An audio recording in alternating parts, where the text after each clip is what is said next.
liberándolos de una situación de sujeción muy amarga, porque era una sujeción a un país que no estaba hecho para tener un imperio, que lo llevó muy mal, que lo administró de la peor manera. Yo pienso que Artigas tuvo un padre que fue sumariado y despreciado por la organización, y un abuelo formidable, un gran individuo como era Juan Antonio Artigas, que fue sumariado y procesado también por los señoritos que venían de la corte. Eso le pasaba de manera directa o indirecta a todos ellos. Había un régimen oprobioso y fue roto a cambio de sangre y de sacrificio, y eso merece un respeto, no es una cosa superficial, es una cosa profunda. La independencia de Italia, que fue posterior a la uruguaya, es de fecha efectivamente posterior, y además sí tiene razón, pero la tradición italiana empieza con Roma. Así que la cultura va por un lado, la constitución de los estados va por otro. Nosotros tenemos una cultura regional que nos une a la Argentina, nosotros tenemos un estado creado por otros que no quisimos en su momento, somos mal nacidos, pero creo que somos bien criados. Bueno, me vuelven a avisar a los 5 minutos, ¿no? Yo anoté varias cosas escuchándolos a todos y me pasa mucho lo que a Carlos, ¿no? Uno se siente en armonía intelectual con cosas que parecen estar dichas en las antípodas de lo que uno mismo afirmó. Y sin embargo, esa complejidad me parece que es propia del trabajo del historiador, y dado que esto va a ser visto por personas de todo nivel e inquietudes culturales, sería bueno que entendieran que los historiadores estamos obligados a pensar en complejidad, nos obligamos mutuamente todo el tiempo, ¿no?, a revisarnos a nosotros mismos de forma permanente, y bueno, escuchar atentamente al otro y pensar, caramba, tengo que volver a revisar aquella frase que dije. Claro, las personas precisan algunas garantías más simples y más estables para pensar sus pasados, sus raíces y pensar el país, pero nuestra profesión nos obliga a ser implacables, y esa complejidad que probablemente los televidentes estén percibiendo del otro lado, eso, decir cosas en las antípodas pero conciliarnos entre nosotros, proviene de nuestro oficio. Eso me importaba aclararlo. Voy a las cosas que puntualmente señalé. Vázquez Franco dice, eran colonias desarboladas, América no estaba preparada. No estaba. Bueno, Bolívar, usted lo repitió muy puntualmente. Claro, no estábamos preparados. Es conmovedor cuando se revisa el proceso de independencia, uno o no de acuerdo con esa independencia finalmente lograda. Es conmovedor ver el desamparo coincidiendo con la lealtad de los primeros tiempos, porque hay que entender que ese proceso por el cual todos estos países se transformaron en tales es un proceso en el cual lo primero que aparece es la lealtad a lo español, ante primero la invasión inglesa puntual al Río de la Plata y luego las invasiones napoleónicas. Ese monstruo indescriptible, dicen algunos documentos, que es Napoleón, y que viene a atentar todo aquello contra lo cual la gente tenía depositado no solamente su fe política, sino incluso sus afectos. Una diferencia fundamental entre la forma de vivir la vinculación con el poder político de entonces y de ahora es que la gente al rey lo amaba aquello que le garantizaba un orden existente. Nosotros no amamos a gobernantes puntuales que sabemos que dependen de nuestro voto para estar o no estar en el sitio en el que están. Es una relación contractual completamente distinta. Así que es verdaderamente conmovedor ver hasta qué punto estaban en esa especie de condenados a la infancia, como dijo Bolívar, ¿no? Una infancia permanente porque no nos permitían la mayoría de edad política. No estaban preparados. Bueno, precisamente parte del desorden, yo lo convido a que usted me diga alguna guerra prolija, ordenada, en donde no se desate el lobo del hombre en cada uno de los soldados. Creo que no hay diferencia alguna. Probablemente si usted revisa las guerras de independencia española contra ese mismo Napoleón encuentre las mismas cosas, la guerra de independencia norteamericana lo mismo, ¿no? Creo que en ese sentido no tenemos diferencia con el resto de América. Luego usted dijo, titubeábamos entre república y monarquía. Sí, es cierto, ¿y qué hay de malo en eso? se estaba por dar un paso que vaya, caramba, si hay diferencia entre, por lo menos entonces sí lo había, ahora se ha diluido bastante y España se siente no solamente un país muy democrático, sino muy socialista a partir de sus últimos gobiernos, y coexiste con un encantador rey Juan Carlos, y todo el mundo dice los españoles son más juancarlistas que monarquistas. O sea que, bueno, hoy parece que la diferencia entre monarquía y república o democracia ha adquirido otro estatuto, pero entonces era una diferencia gravitante, y estos países dudaron porque estaban dando un paso en materia organizacional nada menor. Hay que pensar que cuando uno recapitula este periodo y dice estamos frente a la revolución, primero, como dijimos hoy más temprano, adjetivo y luego sustantivo y finalmente una entelequia maravillosa vinculada a la nación, esa revolución no consiste en sino en algunos cambios sustanciales, que son la forma de gobierno, la forma de relacionamiento con el estatuto de la sociedad en su conjunto. O sea, yo me incluyo a una sociedad jerárquica en la que sé que es natural que la gente sea diferente y unos sean sirvientes de otro, unos nazcan esclavos, otros nacen ricos, y paso a vivir en una sociedad construida a partir de la revolución distinta, en la que la gente aspira a un estatuto igualitario y en la que por vocación y por voluntad propia se incorpora a un colectivo y siente que en ese colectivo tiene voz y voto. O sea, que duden entre esas dos formas organizativas, a mí no me parece algo que devalorice la nación. La fecha, estoy de acuerdo con usted, a mí me parece que 1828 y la Convención Preliminar de Paz es en su complejidad un documento que marca más que ninguna otra cosa, ¿no? La independencia, la negociación detrás de esa independencia. Ahora, cuando usted dice la masonería, sabe que yo creo que de los múltiples relatos de la nación, usted cae en una trampa que es igual a la del héroe, el héroe que viene, independiza todo y parece que la gente no estuvo, y el que sabía todo y decía todas las frases maravillosas era Artigas de la mañana a la noche, y la gente era una especie de manto oscuro que iba detrás. Eso es una trampa, pero la de la masonería es otra. O sea, hay un grupo que encima son poquitos y son secretos y no dejan saber quiénes son, que viene y tocan 3 o 4 resortes y la nación surge. Es el mismo relato con distintos protagonistas. Entonces, la gente, ¿dónde estaba? ¿Podemos pensar que miles y miles y miles de personas de protagonismo? Mire que no levanto la mano y voto y ese es mi protagonismo. Voy, me subo a un caballo y me expongo a que mi vida se vaya en la patriada. Son cosas mayores y hay protagonismos colectivos que no pueden ignorar. Sí creo que su explicación vía masonería, que sin duda participó, pero no creo que sea altamente determinante. Yo creo en la explicación de las cosas en la historia como una urdimbre muy compleja, en la que todos los protagonistas tienen una forma de peso diferente según el momento y el lugar de la red en la que están. Y por último, y termino acá, a mí me gustaría pensar que esta polémica y las muchas que van a haber no son ni un festejo ni una conmemoración exactamente y en puridad, sino que deberíamos vivirlos como una obligación de revisitación del pasado, porque es una forma de repensarnos a nosotros mismos, ¿no? Y bueno, acá sí termino mis 5 minutos reglamentarios. Mis 3 minutos ahora. No, ¿A 5? Sí, a 5, pero igual, es demasiado. Bueno, a partir de que nos independizamos de España, ¿qué protesta tanto? Nos amputamos de España. Bueno, yo lo primero que quiero regocijarme es que tenemos una coincidencia con el doctor Maggi, por suerte. La primera vez, pero fue una coincidencia muy profunda, que está muy por encima de las discrepancias que tenemos. La verdad es que me quedé muy conforme, muy contento. Bueno, sigamos. En 5 minutos es imposible. Dice la profesora Ribeiro, que es lo último que escuché, dice, ¿y la gente dónde estaba? No sé dónde estaba la gente, no había gente.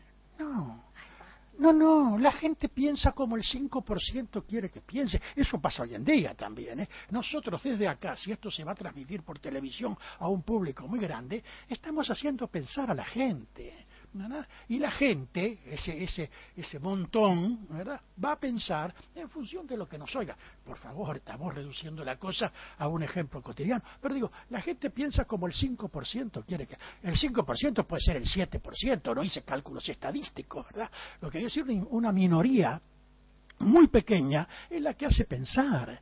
Y allí va la gente de acá para allá. Los 33... no eran 33, eran 40, 41, 42, no eran todos orientales, había orientales y había de las demás provincias. De manera que esto de 33 es un número de la numerología masónica. ¿verdad? Y cuando desembarca Lavalleja, convoca a los argentinos orientales. Es decir, la Argentina, no sé quién me impugnó que no existía la Argentina, creo que fue de Masi, que no existía. Sí, no había, que está la Argentina, la República Oriental empieza en Tierra del Fuego y termina en la Quiaquia. No, eso no existía. Pero los 33 orientales, son todos argentinos. Lo que tienen de común que son todos argentinos, nacidos en todas las provincias, ¿verdad? Y cuando convoca a Lavalleja, convoca a los argentinos orientales, y agrega, la gran nación argentina de que sois parte, ya empieza a configurar la Argentina, espera vuestro pronunciamiento para acudir y sigue con la proclama. Pero cuando 3 meses después, el 25 de octubre del año 25, el Congreso Constituyente, ahí sí en Buenos Aires, acepta la reunificación propuesta el 25 de agosto, Lavalleja vuelve a proclamar informándole a la provincia: orientales, ya estamos incorporados a la gran nación argentina. Lo repite. Y en el año 26, Rivera se dirige por carta a, no me acuerdo, que era el de Anfune, me parece, y le dice: he sido ascendido por el gobierno argentino, qué sé yo, qué sé cuánto, pertenezco a la me reintegro a la gran nación argentina. Eso se lo declara Rivera ¿cómo se llama?, a Funes. Quiero decir, y hay más ejemplos, quiero decir con esto que la idea de la Argentina, si no estaba la tipificación como no estaba, había una unidad que viene no desde los 33 o desde el 25 de mayo, viene desde los tiempos de la tierra de Sanabria. Me estoy ubicando en el siglo XVI, cuando este territorio, que después se conoció como Banda Oriental, se le adjudicó a un señor Tomás de Sanabria como no me acuerdo si como una intendencia propia, no me acuerdo a qué título. No la ocupó nunca, ¿verdad? El hijo hizo un pleito reclamándolo, pero no sé qué pasó y muere el pleito. De manera que como tierra de Sanabria no funcionó nunca. Pero estamos en el siglo XVI. Desde entonces, esta tierra es una parte integrante de lo que va a ser la Mesopotamia, de lo que ya era la Mesopotamia argentina, y todavía hacia el oeste lo que era Santa Fe, y todavía lo que era Córdoba, y así la unidad territorial de lo que fue la cuenca ganadera del Río de la Plata. Eso es lo que nos daba fundamentalmente unidad cultural en su sentido total, unidad de dieta, unidad de técnicas, unidad de vocablos, unidad hasta de religión, si se quiere. Todo eso nos lo daba la cuenca ganadera del Río de la Plata, que qué manera de hablar, que hacía a todos los habitantes de esa cuenca del orden de los 400.000 kilómetros cuadrados una unidad dependiente de un eje económico común, que era la ganadería. Ese eje era el que determinaba las formas de vida comunes, que es lo que en todo caso hacía a una nacionalidad y no otra cosa. Pensar que la nacionalidad empieza con la Convención Preliminar de Paz es tener una idea, bueno, que no comparto de nacionalidad. Es una cosa mucho más complicada. La nacionalidad no puede sujetarse a una convención de ese tipo. En fin, me dicen, por ejemplo, que aquí, que la monarquía. Piensen ustedes, ¿cómo es el gobierno de Artigas? ¿Cómo es el gobierno de Rosas? ¿Cómo es el gobierno de Gaspar Rodríguez de Francia? ¿Cómo es el gobierno de Porfirio Díaz en México? ¿Qué son, repúblicas o son monarquías? Piénselo. Sin tenerle miedo al resultado de la respuesta. ¿Qué son? ¿Cómo están gobernando estos que termino de citar? Sino como auténticos monarcas a la manera de cualquier capeto en Francia. Tal vez mejor que cualquier capeto de Francia, porque también los capetos de Francia tenían una nobleza muy organizada que los estaban controlando y sujetando. Por algo los nobles de Aragón le decían al rey: juráis respetar los fueros de Aragón, si no los jurás no vas a ser rey. Bueno, estos caudillos no tienen una nobleza que los contenga de esa manera. Gobiernan mucho, Francia gobierna mucho más allá de cualquier nobleza que los contenga. Porfirio Díaz tenía incluso una corte de científicos que le aplaudía su trayectoria. Bueno, ni que hablar Rosas, son 20 años de gobierno monárquico que tiene Rosas, y ni que hablar Artigas, tiene 10 años de gobierno monárquico, 9 años de gobierno monárquico, ¿verdad? Y observen ustedes que los comentarios de cualquier cronista de la época, hay un ministro norteamericano que le dice: Artigas gobierna como un cacique, ¿no? Y era eso, un cacique. Entonces, no estamos en situación de estructuras monárquicas. Queremos identificar esto con repúblicas. ¿Qué idea tenemos de república, por lo tanto? Bueno, con estas observaciones podría continuar, ¿verdad? Ya me pasé de mis 5 minutos, entonces no puedo continuar porque se me acabó el tiempo. Les agradezco. Bueno, en esta ronda final, que exactamente debería ser de unos 3 minutos, yo me voy a atrever a hacerles una pregunta que sea una especie de juego. Yo jugaría que, por ejemplo, el presidente José Mujica está viendo el programa y que dice, viendo el programa, y que piensa, bueno, a ver, estoy pensando, sentado en el edificio de gobierno, estoy pensando qué hacer para esta fecha que sin duda recorre el continente, nadie puede mantenerse al margen de esto que está sucediendo. Y quiero consultar a los que saben, bueno, ustedes como personas vinculadas a la historia, ¿qué le dirían al presidente que debería hacerse en el año y en la fecha que sea? Y en el caso de Vázquez Franco, quizás a la presidenta, porque tanto su vocación argentina que... ¿No? Bueno, comenzamos, Carlos. Usted espere su turno. Bueno, así que yo le tendría que decir al presidente Mujica... Juguemos a eso, a ver, ¿qué he hecho yo para merecer esto? Bueno, no sé. Aquí hoy. En principio, digamos, igual que este debate, vamos a asumirlo como un compromiso del intelectual con la población. Como dice Vázquez Franco, en definitiva, comparto eso. Estos debates, si logran algún efecto, es hacer pensar. No coincido que después la gente vaya a pensar lo que nosotros decimos. La gente es bicho rebelde y hace lo que se le antoja. Y desgraciadamente, digamos, ya lo supieron los militares, no siempre, cuanto más insiste uno desde la prensa, más convence. Pero en concreto, digamos, lo que yo quisiera resumir es esto. Creo que estamos frente a un problema, el tema del bicentenario es un tema esencialmente ideológico, y no con esto no lo quiero desmerecer. Quiero decir, es un problema que está fuera de la historia, está en otra dimensión. Fijar un comienzo no es algo que el historiador pueda hacer.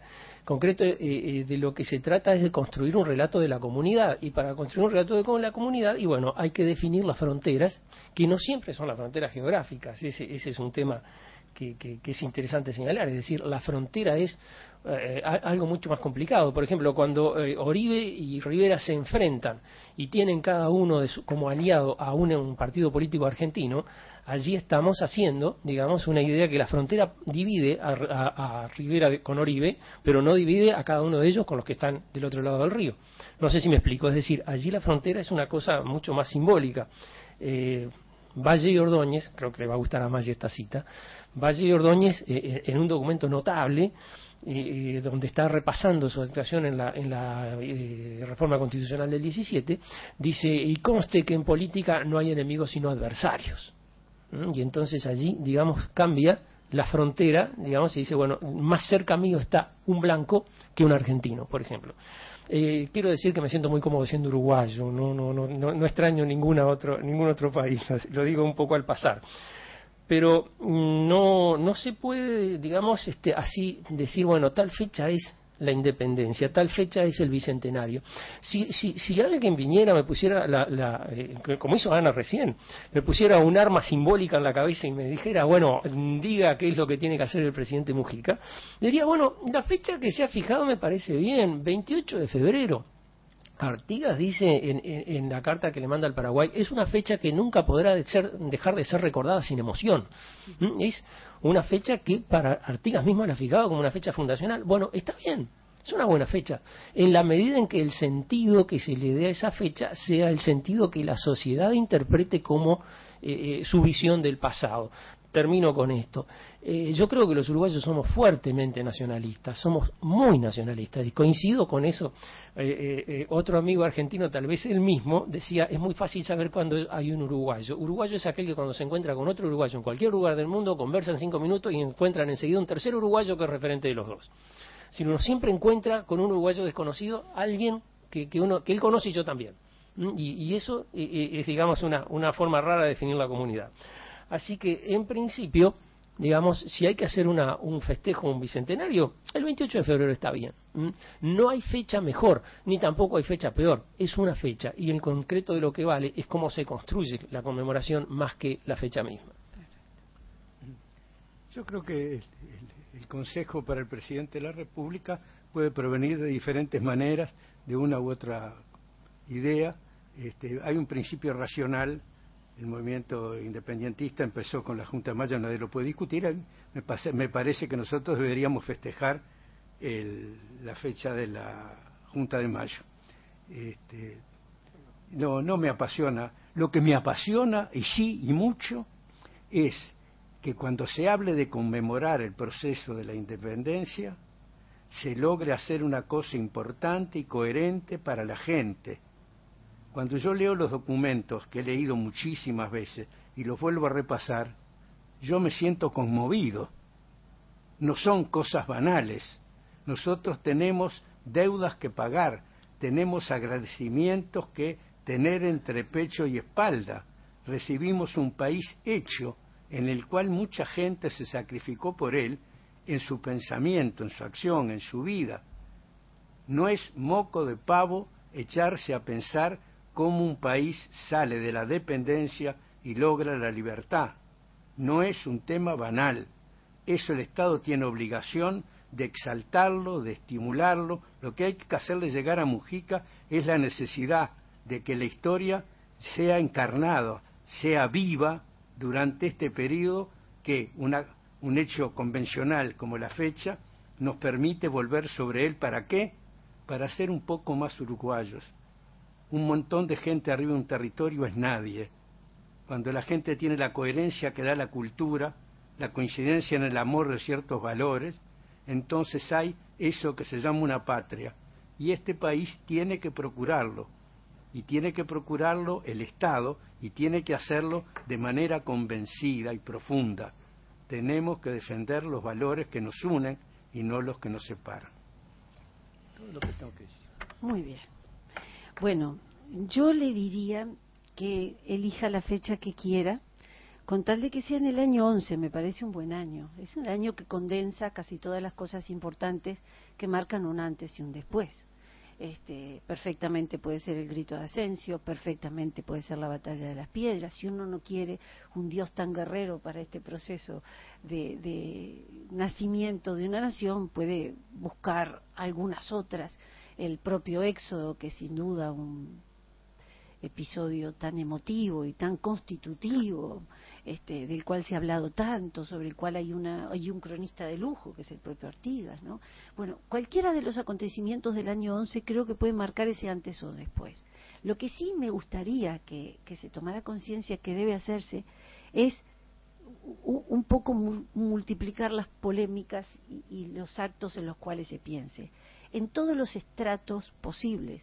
Tiene que pensar las facultades, tiene que pensar los historiadores, tienen que escribir los que polemizan entre sí, tienen que difundir lo que hacen, tienen que encontrar vasos comunicantes con la población que no aspira de pronto a conocer al detalle un documento o una efeméride y discutirla, pero sí quiere tener la capacidad de preguntas simples, que le permitan pensarse de vuelta a sí mismo, su país, sus circunstancias. En todos los niveles y bajo todas las formas, creo que lo que debe hacerse es volver a visitar, como dije hoy, el pasado una y otra vez. Y me parece que sobre todo no debemos perder de vista lo continental, y más que lo continental yo diría casi lo hispanoamericano. Este bicentenario está dando lugar ya en otros países de América y en España a eventos de todo tipo, desde populares hasta académicos muy importantes. Hay gente de enorme valía intelectual pensando y escribiendo.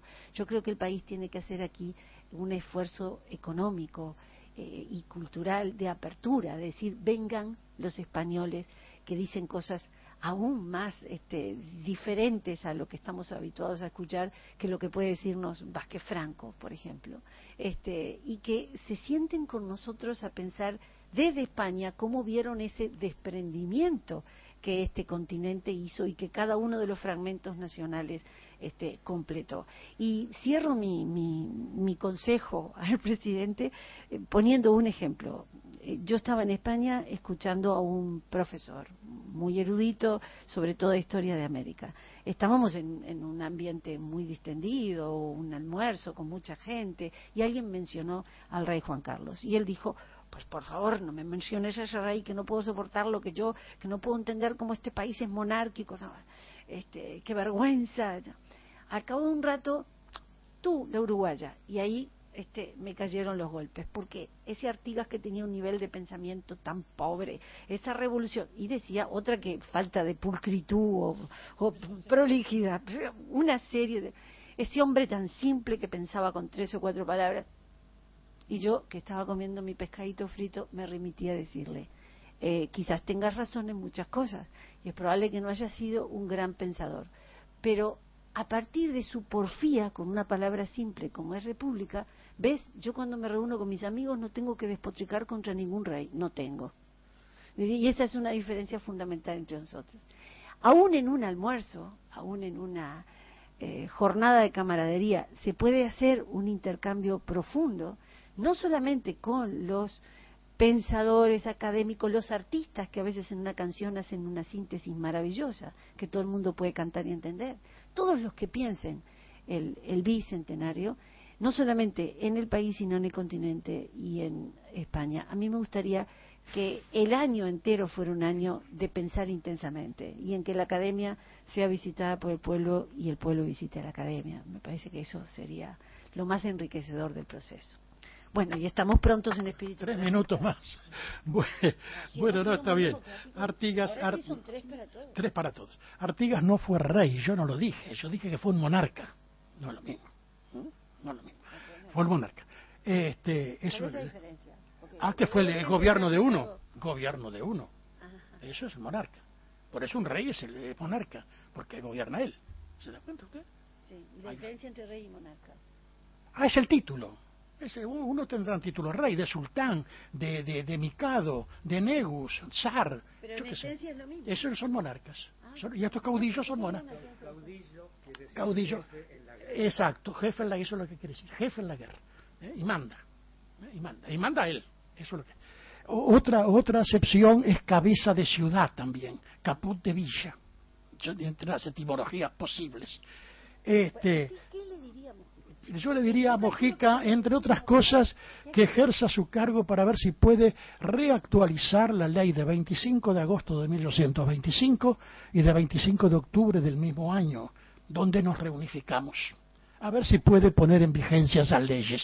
Y se termina el problema de las papeleras. Por ejemplo. Otra cosa, bueno, son tantas las notas, habló de nostalgia, comparto la nostalgia que tiene el doctor Maggi. Artigas federal, ¿en qué momento de sus 9 años Artigas fue federal? Los invito a mis compañeros de mesa que me digan, mira, acá tiene la Federación de Artigas, acá tiene como Artigas aplicó los 3 poderes, aquí tiene como Artigas, ¿en qué momento de su gestión, en qué momento de su gestión Artigas fue federal en los hechos, en la cotidiana, en la diaria? A esa me refiero. Lo demás sí en las venga. 10 de enero de 1815. Un momento muy federal, la batalla de Guayabo. Sí. Un momento federalísimo. No fue federal, eso fue un triunfo de un caudillo disputado, además, porque dicen que fue Rivera, pero Bauzá dice que fue Bauzá. Bueno, no importa. Pero ahí fue un triunfo de un caudillo sobre una palabra que no hemos usado. Sobre todas las demás juntas, pero eso no es federación, eso es el gobierno unitario que tiene Artigas en su provincia. Ni siquiera organizó los 3 poderes del Estado, que deben ser independientes entre sí y jamás podrán estar unidos en sus facultades, como dice las instrucciones. Es decir, en ningún momento... No, para mí porque están ahí. No, una palabra que quiero reivindicar ante un público amplio como nos está escuchando y que viene al caso para nosotros, que es la palabra caquistocracia. Caquistocracia, las 2 veces con K, y quiere decir gobierno de los peores. Entonces, usted Maggi, habló de la aristocracia. No era una aristocracia, era una caquistocracia. Aristocracia es al contrario, gobierno de los mejores. Aristoi, los buenos, ¿verdad? Cracia, gobierno. Caquistocracia es los peores. Eso es lo que tenemos nosotros desde el día que cayó Cisneros. Y me atrevería a decir desde entonces hasta Kirchner sin parar. ¿Me permite? A mí me encanta ponerle un punto final a las cosas así. Exactamente con esta mezcla de efervescencia y camaradería en la que creo que en eso sí podemos ser unánimes los cuatro, es un llamado a todos los que nos están escuchando a que piensen, repiensen, ¿verdad? Y discutan y conversen, ¿verdad que sí? Ni siquiera Vázquez Franco está en contra de esto. Y conteste las preguntas que dejó planteada el profesor Vázquez Franco. Por la atención de todos ustedes, muchísimas gracias.